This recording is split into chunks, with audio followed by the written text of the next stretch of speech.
La hipoacusia. ¿Qué es la hipoacusia? Es un déficit funcional que ocurre cuando una persona pierde su capacidad auditiva, puede ser unilateral o bilateral. Importante es que esta puede ser una enfermedad profesional en aquellos individuos que ejercen ocupaciones en un medio en el que se mantiene de forma prolongada un ruido superior a 80 decibeles, conocido como traumatismo. El oído va a tener tres divisiones. Tenemos el oído externo, el cual va a estar constituido por el pabellón auricular, la oreja y el conducto activo externo, y su extremo interior por la membrana timpánica. Estos van a recoger y transmitir las ondas del sonido hasta el tímpano. Tenemos el oído medio, el cual va a estar constituido tanto por el martillo, yunque y estribo, en los cuales, gracias al movimiento del tímpano, amplificarán y conducirán el sonido al oído interno a través de la ventana oval.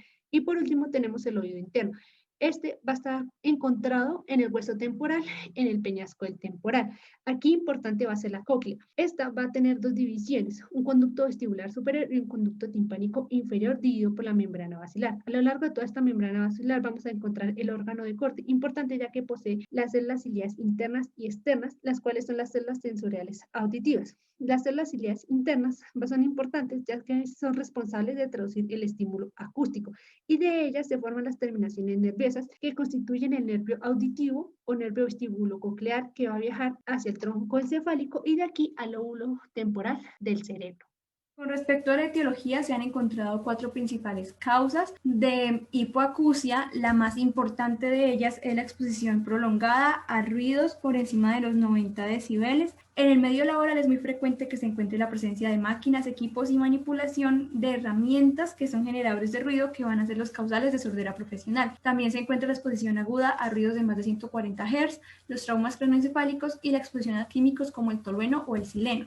Con respecto a la fisiopatología, en la exposición a niveles de ruido nocivo se puede observar desde cambios mínimos en los cilios, tanto de células ciliares internas como externas, hasta la ausencia completa del órgano de corte con una ruptura de la membrana de Reisner. El daño dentro de la cóclea ocurre inicialmente en el segmento que detecta el sonido en los rangos de 3000 a 4000 Hz, después en el segmento que detecta hasta los 6000 Hz y después en aquellos que detectan los 8000 y los 2000 Hz. En la mayoría de los casos esto va a causar en el trabajador expuesto déficit auditivo sensorio neural bilateral y simétrico con hipoacusia progresiva. La respuesta inmediata al daño auditivo es el abombamiento transitorio de la sensación auditiva, lo que cambia el umbral del sujeto desde un ruido apenas audible hacia un nivel más alto de ruido por un periodo de horas. Para la producción de hipoacusia también influyen varias características del ruido, entre estas el tiempo de exposición, la periodicidad de la exposición, la intensidad del ruido, la frecuencia y la naturaleza del mismo.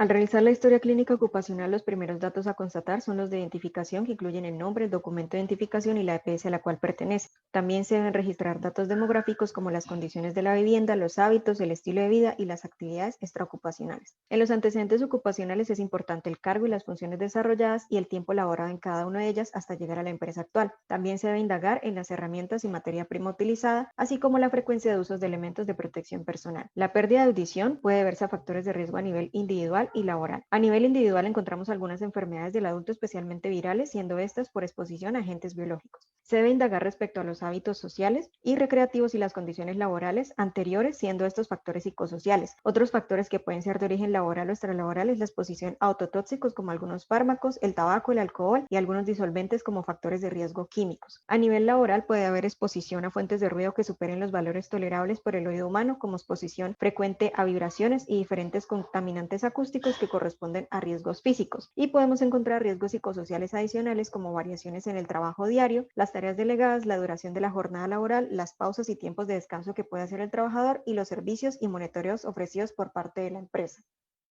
En cuanto al historial médico enfocado en la sintomatología, lo que se busca es indagar sobre los antecedentes familiares de sordera, antecedentes personales propios de la persona que consulta sobre problemas de audición. Anteriormente, la existencia de tratamientos con fármacos ototóxicos, como lo son los aminoglucósidos, los salicitos, los diuréticos y los quimioterapéuticos. También se busca conocer la forma de la aparición de la hipoacusia, si esta fue aguda, progresiva o es recurrente. También se busca saber si esta es unilateral o bilateral e indagar por síntomas acompañantes como lo pueden ser la otalgia, la otorrea, los acúfanos y el vértigo. En cuanto a la anamnesis, es bien sabido que mediante ella se pueden obtener una gran cantidad de información por parte del paciente y con ella pues también vamos a elaborar el diagnóstico inicial que nos va a permitir orientar la exploración y la indicación de las pruebas complementarias posteriores. Entonces las preguntas que se realizan es ¿en qué momento empezó a percibir disminución de la audición? ¿Hace cuánto tiempo siente que su audición ha disminuido? Esto puede ser pues referida en días, meses o años. ¿Cómo se presentó en un primer momento su disminución de la audición? Si esta fue brusca, fue progresiva o es fluctuante, si la disminución de la audición es uni o bilateral y qué tanto piensa que ha perdido la audición el paciente. Esta es una pregunta más que todo subjetiva, ya que pues él podrá referir 10%, 30%, 50% o 70%, etc. Y finalmente pues preguntar si ha sentido la misma sintomatología antes y si esta sintomatología viene acompañada con otra sintomatología.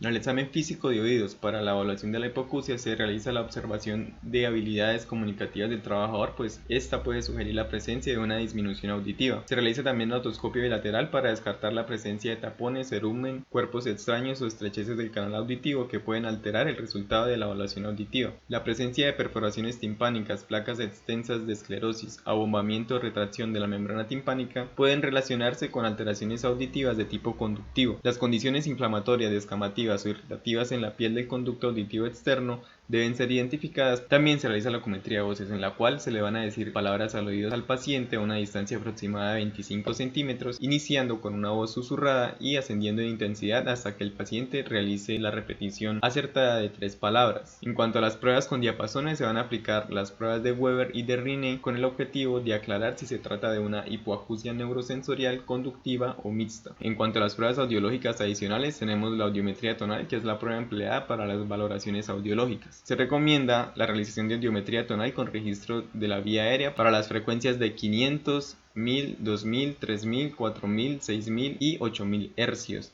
Las indicaciones para realizar la audiometría son como parte de una evaluación preocupacional, idealmente antes de ingresar al cargo, pero es aceptada dentro de los primeros 30 días posteriores al ingreso laboral, al cambiar de actividad laboral dentro de la misma empresa que implique un incremento de la dosis de ruido, durante el seguimiento como parte de vigilancia médica y al momento del retiro del trabajador.